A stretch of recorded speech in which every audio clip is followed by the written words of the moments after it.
Good morning. Good morning.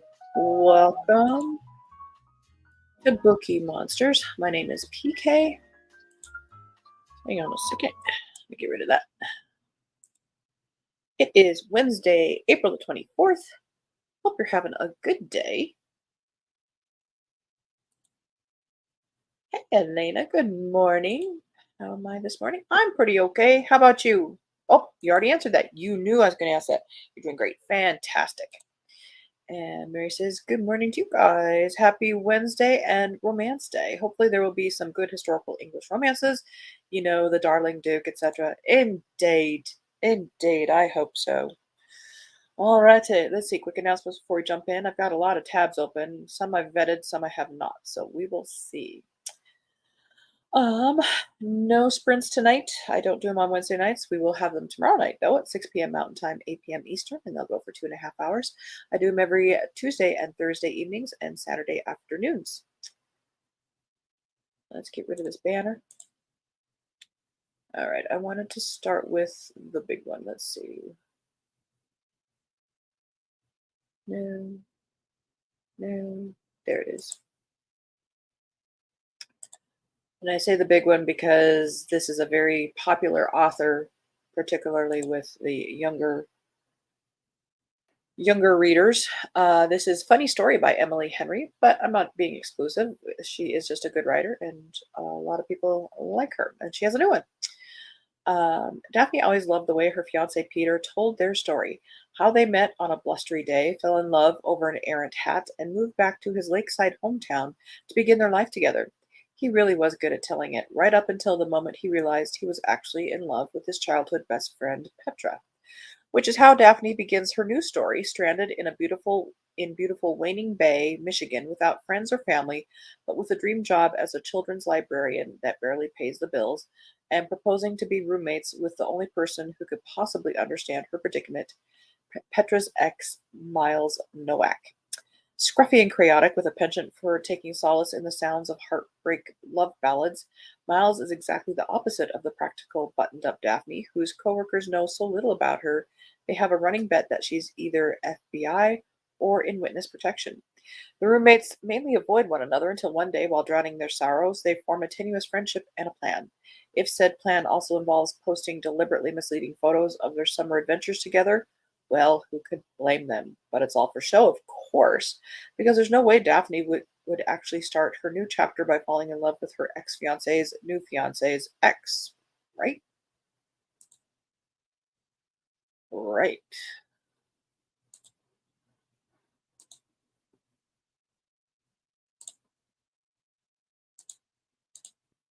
Okay. My season of scandal. There you go, Mary.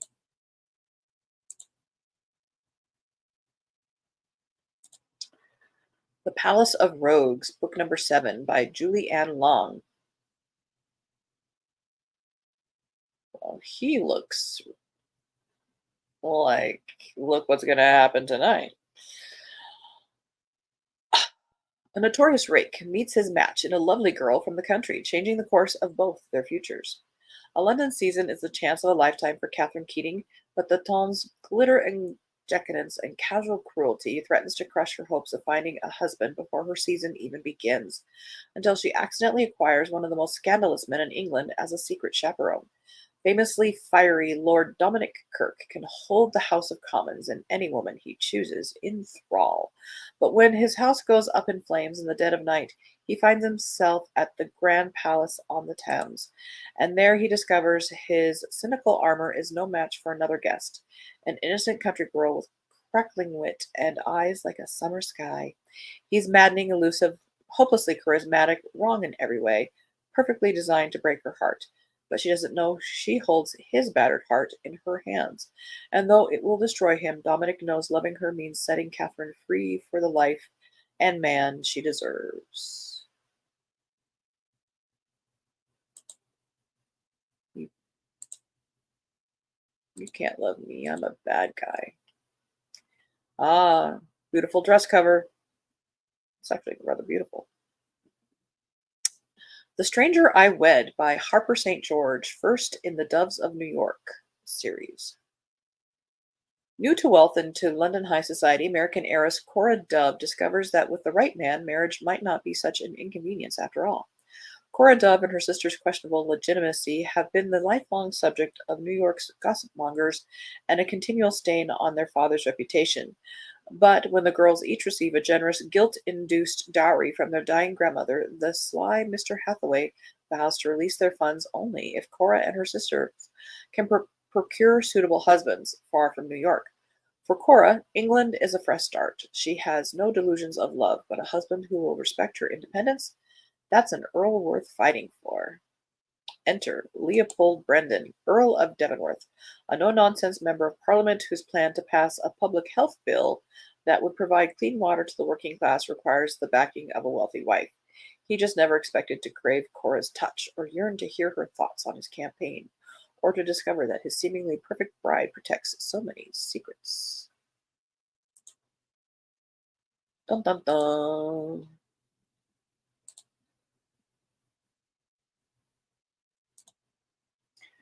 I have to close tabs as we go because I've got a lot open.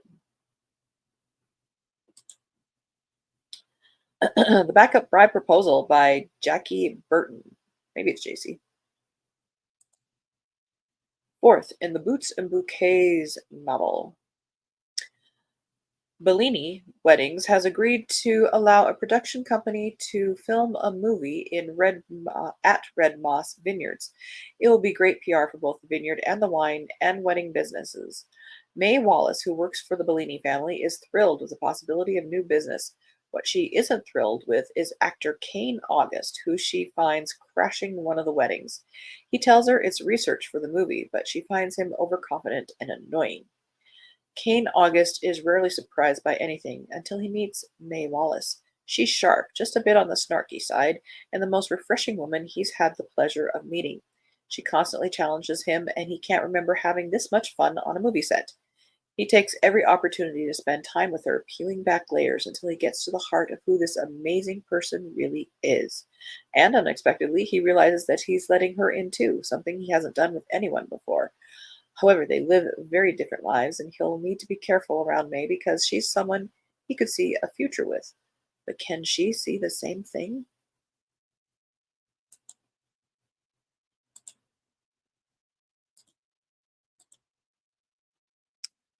Earl's Trip.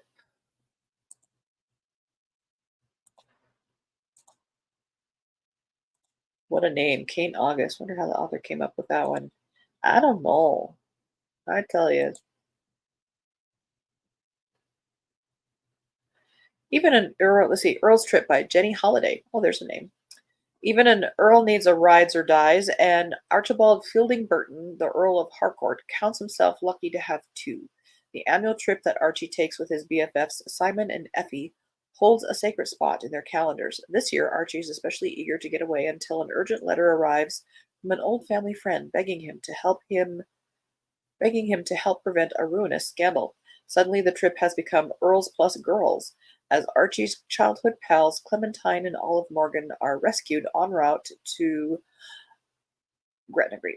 This complicates matters. The fully grown Clementine, while as frank and refreshing as he remembers, is also different to the wild, windswept girl he knew. This Clem is complex and surprising and adamantly opposed to marriage, which, for reasons Archie dare not examine too closely, he finds increasingly vexing. It's compared to Ted Lasso meets Bridgerton. Okay.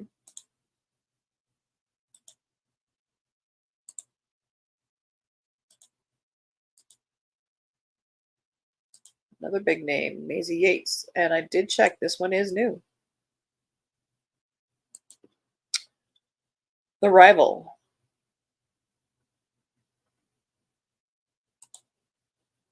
This rugged cowboy has always been content going it alone until he finally meets his match. Cowboy Levi Granger is his own man. He's proud of his ranch and he's proud of the siblings he brought up after the devastating loss of their parents. The only thing he's not proud of is the way the Sullivan family took advantage of him when he was struggling the most. So when pretty Quinn Sullivan comes looking to access his land for a business venture, the kick of attraction is as shocking as it is unwelcome. Booksmart Quinn can more than hold her own when it comes to arrogant cowboys, but there's something about Levi that gets under her skin. Maybe it's his ease around the ranch, or his smoldering good looks, or maybe it's the way he stares at her like he hates her, but maybe he also wants to kiss her. Quinn isn't one to throw one, Quinn isn't one to back down easily, but not falling for the frustratingly handsome cowboy is proving to be the biggest challenge she's ever faced. Uh, uh, uh.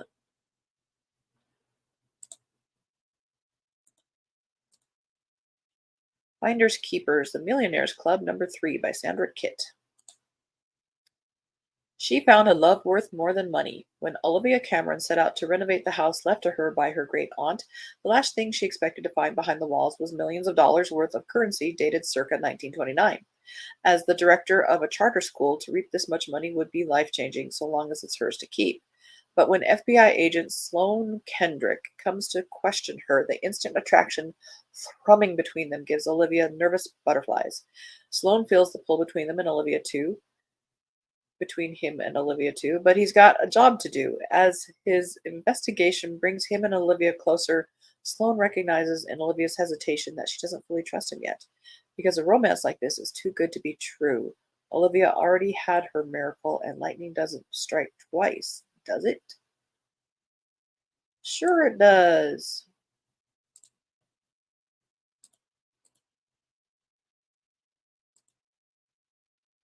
Cheryl Woods, another big name, and I did check.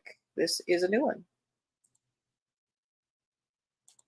Well, so far we have three historicals battling pretty. Exactly. It's historicals and cowboys. Oh, these are two together. Are we sure this is new? Previously published. Never mind.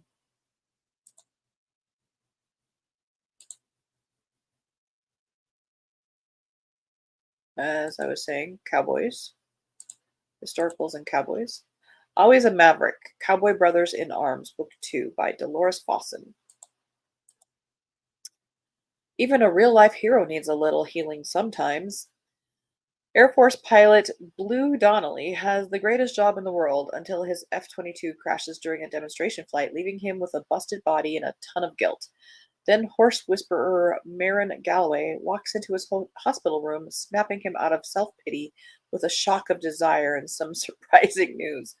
Yeah, her 6-year-old ward thinks Blue is his daddy.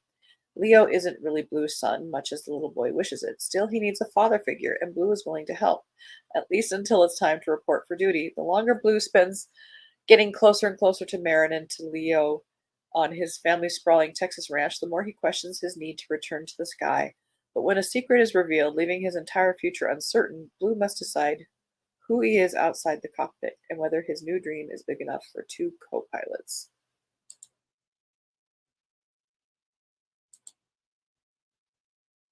Sometimes the descriptions are just kind of silly. Let's see, let's double check this date. Yeah, Fake Flame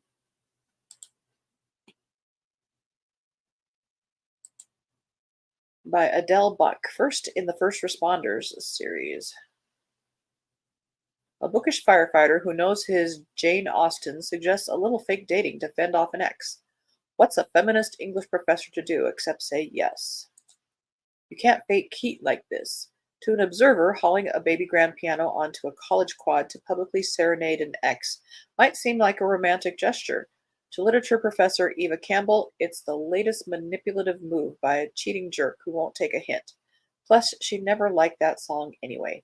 Setting the piano on fire might be an overreaction, but Eva's at the end of her rope, and at least until hot young firefighter Sean Hannigan talks her down, and that's not all Sean does. Soon he's offering to be Eva's fake boyfriend to get her creepy ex off her back.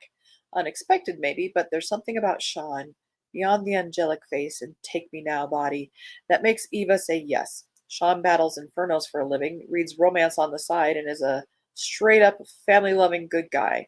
Eva's not sure she's ready for the danger he poses to her jaded heart.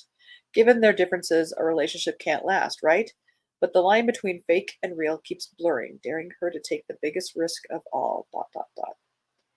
Strangely enough, I would check this out a little bit more.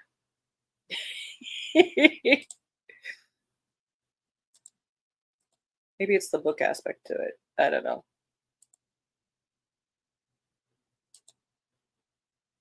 Fake It Till You Make It by Sierra London. Hang on, coffee's required. My necklace just tried to strangle me. Yeah, did it again. Where small town romance were let's double check the date. Yep, we're good. A small town romance where a burned by love veterinarian arranges a fake partnership with a down on her luck city girl in order to save his family business. When Amory Walker goes for something, she goes big, including starting over.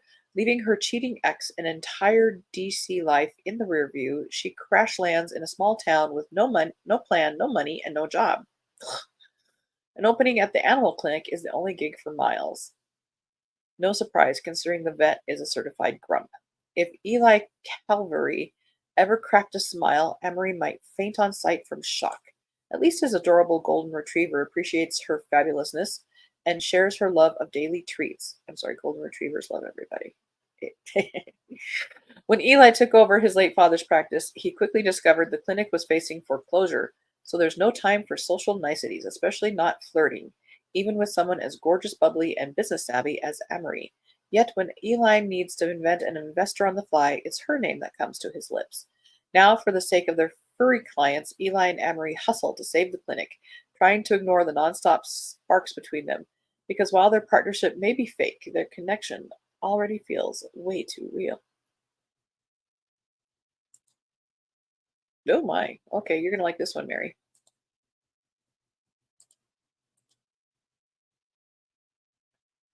What is he doing? She likes it. Make Mine a Marquis by Tina Gabrielle, third in the Daring Ladies series.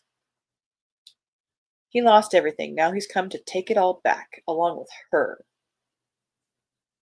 Everyone thought that the Marquis of Landon was lost at sea. Instead, Robert Kirkian defied all the odds and survived. Now he's returned to London to reclaim his title, his property, and his lands from the foul snake who tried to have him killed, his own cousin. But proper vengeance requires patience and the perfect weapon, which is precisely when Robert meets his cousin's charmingly spirited betrothed.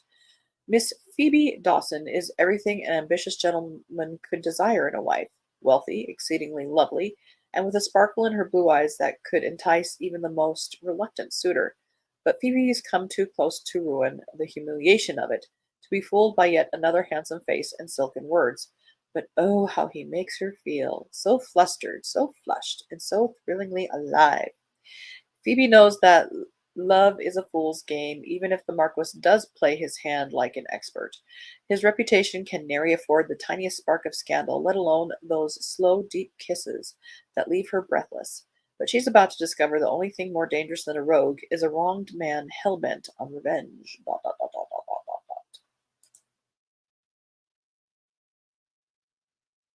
dot. Okay, we did that one.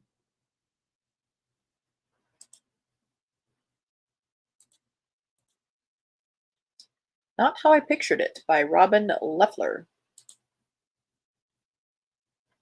About a former teen superstar who grudgingly agrees to a reboot of the show that makes her infamous, only to find herself stranded on an island with her former co-stars and quite possibly the most useless survival group in history. It says this is a romance. 20 years ago, after Ocean Views went off the air, the beloved TV show about teenage romance and angst is back. No one is more surprised than its former star Agnes Ness Larkin that she's agreed to step back into the role of Haley Grant. After her father/manager took off with her earnings, Ness ran away from the spotlight in shame, but maybe it's time to stare her past and her castmates in their discreetly Botoxed faces. That enthusiasm lasts until the first table read, which, in co star Coco's words, is like a high school reunion without the dim lighting or booze. Ness assumed her old fling, Hayes Beaumont, there's the romance, would be too busy doing big Hollywood things to take part, but there he is, seated beside her, exuding pheromones and success. En route to the deluxe Bahamas resort where they're to start filming, the cast gets stranded by a storm. Of course they do. Stuck on a tiny island with a paltry cache of food and quite possibly the most useless survival group in history, Ness tries to reconcile her youthful dreams with where she's ended up, figuratively and literally. The producers wanted drama on and off screen, and they're going to get it. But where will Ness be when it's all over? I would actually check this out further. There's just this touch of snarky. That kind of draws me in.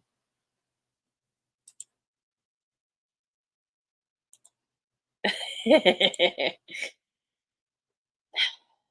don't know. Maybe it's I'm not really attracted to like fireman shows. Maybe more cops. Probably more cops. I don't know. What are you into, Mary? One Sweet Southern Summer, Blossom Branch number 2 by Janice Maynard. 2 lives spent searching, one summer to never forget. Life in Blossom Branch hasn't always been sweet for Leah Marks. Growing up in the shadow of her overachieving siblings, the shy psychology grad has struggled to find her own place in the world. So when she inherits a long forgotten summer camp, Leah sees an opportunity to help other kids who are struggling and maybe find happiness for herself. Her plan takes an unexpected turn, however, after a scorching encounter with the local fire chief. Oh, Lucas Carter. He's brave, he's kind, and he's not quite ready to settle down. Leah is drawn to the rugged firefighter, but she fears she'll be burned if she gets too close. Still, Leah and Lucas can't help but fall harder for each other until the ill fated uncertainty of their future can no longer be ignored. As another sizzling summer unfolds in Blossom Branch, will they both finally find the home and the love they've been searching for? Sure. We're just gonna take a quick pop. I had 3 more tabs up here, so we ran out of time, so we'll just take a quick look at these if you wanted to check them out further. The good ones are Taken by Taj McCoy.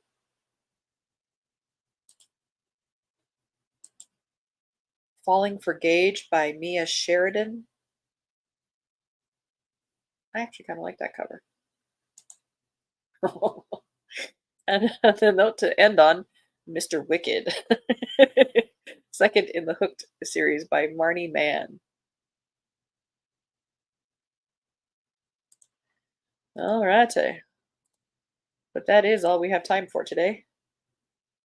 What is today? Wednesday? Oh, I got to go to the post office on the way to work.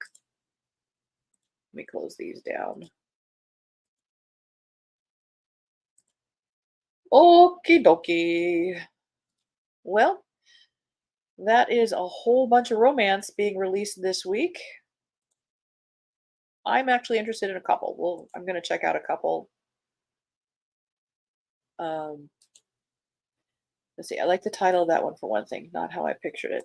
Yeah, Cowboys. I once saw one in Santa Fe that was a feast for the eyes. Still remember him. Oh my, indeed. I don't really have a thing for cowboys. I'm in Montana. I've been surrounded by cowboy stuff my entire life. Spies, though. Yeah, maybe spies. I did with that one too. Mr. Wicked. Thanks, PK. Hope you have a great day and hope to see you at Thunderhurst Descendant later. Indeed. Indeed. Uh, check your tickets. We had the drawing last night, Mary. I don't know if you have any, but like 3 weren't claimed in the first set. Okay. Hope you guys have a good Wednesday. Again, we don't have sprints tonight. I don't do them on Wednesday nights. Our next sprints are tomorrow evening at 6 p.m. Mountain Time, 8 p.m. Eastern. And then after that, it'll be on Saturday afternoon. Hope you have a good Wednesday. Be safe. Read good books. Oh, that's right. You did. Sorry about that. I remember now. Last night was so long ago. I slept between now and then and, memory wipe.